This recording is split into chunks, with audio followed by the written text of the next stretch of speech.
Randy here again. So after I posted my first video on my ONYX RCR, I got a few questions in particular about the extension cord that I have for the ONYX RCR charger that I have running underneath my seat. This is the charger right here. So I decided that I wanted to make a quick video to show you guys how I installed this charger in the easiest way possible. My favorite thing about using this particular extension cord and the way I've installed it is that it requires no drilling. I didn't have to add any holes anywhere. There was no crazy tools or anything special I really needed, and it allowed me to put the charger in what I would classify as a pretty safe place. So effectively what we're doing is we're putting the charger, running it from the front of the battery where the cable plug-in is, through the main body of the bike, and then underneath the seat so that I have access to it under the seat. So once it's under the seat, you'll be able to just simply grab this and kind of pull it out, plug it in how you want. Really easy to do. So this is a quick walkthrough of how to take this charge cable, which is found on ONYX RCR mods. I'll put the link in the description below. Great guy named Corey makes these. They're really good quality, and so this is the total walkthrough of how to put it in the spot, which is under your seat. If you have a more recent build of the ONYX RCR, you might notice that your XLR cable actually doesn't live inside of the case like mine does. It actually comes out of the front of the bike. ONYX recently has started to take the XLR cable out of the front of the bike, and they have a small 3D printed plastic cup that XLR then sits inside of. Good solution just to prevent somebody from having to take the top cover on and off to plug in their bike every time. However, I think it puts the bike a little at risk because that XLR cable is exposed to the elements and that cup potentially can catch water. So I personally recommend using something like this extension simply because it behaves as sort of a sacrificial cable if something were to happen to it. This also has a lot of weatherproofing to it. There's a rubber cap and then an additional cover over top that I think keeps it a little better protected. And because, like I said, it's a secondary cable, if something is to happen to this, all I have to do is unplug it and add another cable. These are really cheap and easy to get versus the XLR that's installed on the battery itself. If I were to damage that, I would then have to cut it off and then re-solder on a new XLR cable. I just think it puts the original battery too much at risk, so I prefer to use this method. So when you're ready to install the extension cable, there aren't that many tools you'll need. You'll simply need a 10mm socket and a 5/16 socket. It might actually be an 8mm socket, I just didn't happen to have one laying around, and a 5/16 works just fine. You'll need an extension. That allows you to reach under the seat easier and get those bolts off when you're taking the seat off. You will need a piece of string, twine, thread, something to tie off on. This is really useful, and I'll show you where you use that later. And then finally, the only other thing I would maybe add to this cable or consider adding is a set of magnets. These are neodymium ring magnets. I got them off of Home Depot for very cheap, just a couple of dollars. And when you add them to the female end of this cable, it allows you to stick this cable to the frame, just makes it a little more secure when you're riding around. So another little add-on I would recommend adding to this. So when you're ready to install this cable, the first thing I'll do is remove the seat. So underneath the seat there are 4 bolts. This is where you'll use your 10mm wrench and your extension to take the bolts off of the bottom of the seat and then pull the seat off. And then after that, we'll remove the top cover and then the battery so that we have access.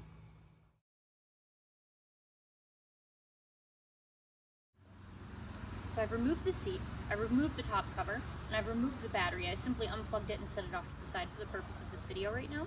One thing I do want you to ignore is these cables right here. These are actually my personal attachments for my turn signals. So ignore these. These aren't going to be on your bike. They're just going to sit out of the way for now. So on the bike, you have a hole right here on the back of the battery cover container area.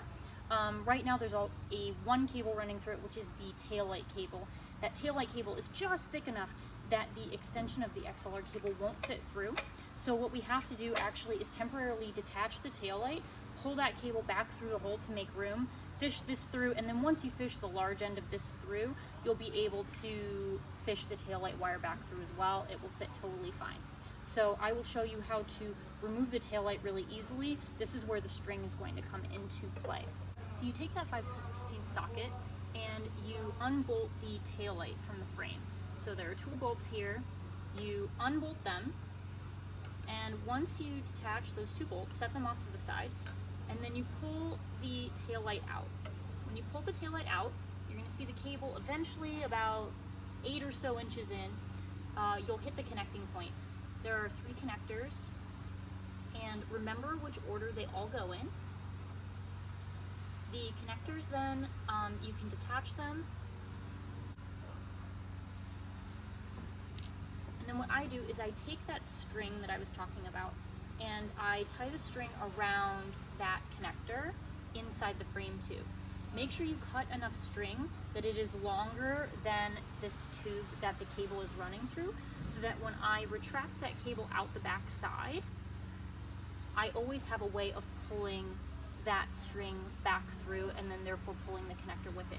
Just makes it a lot easier to be able to remove the cable and then put it back quickly.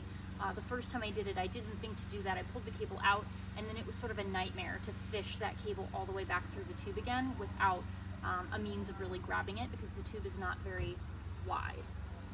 So by tying it off, you give yourself a pull point to be able to pull it back through once you're done. So you pull this back through, and then you'll see it emerges from the top of the frame tube. Still, make sure you don't let this line go. You can pull it back through this hole, and now you can take your extension cable, fish that through the hole. Make sure the female end is on the end underneath the seat of the bike.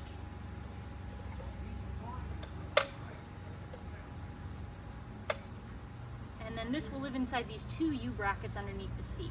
So now that I have the extension cable running through the frame, I can actually take my tail light connector and I can fish it back through that hole, and then I can fish it back through the frame, and then I can use that thread to guide it. It just helps the process go a little easier.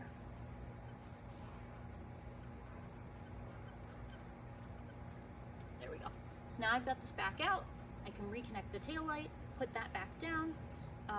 Like I said, I've got this guy sitting underneath the seat here with these U brackets. It actually is going to live basically right here at the very base of the, at the very back of the second bracket.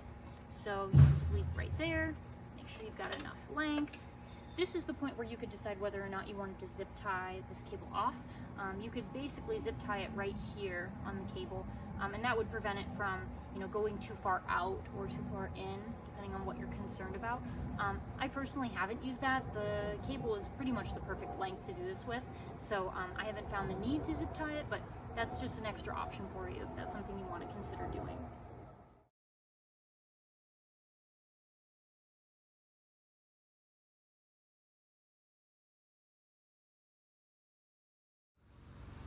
So yeah, hopefully that video showed you it's pretty quick and dirty on how to install that extension cable. I'm going to put all the links for the ring magnets as well as the extension cable in the description of the video.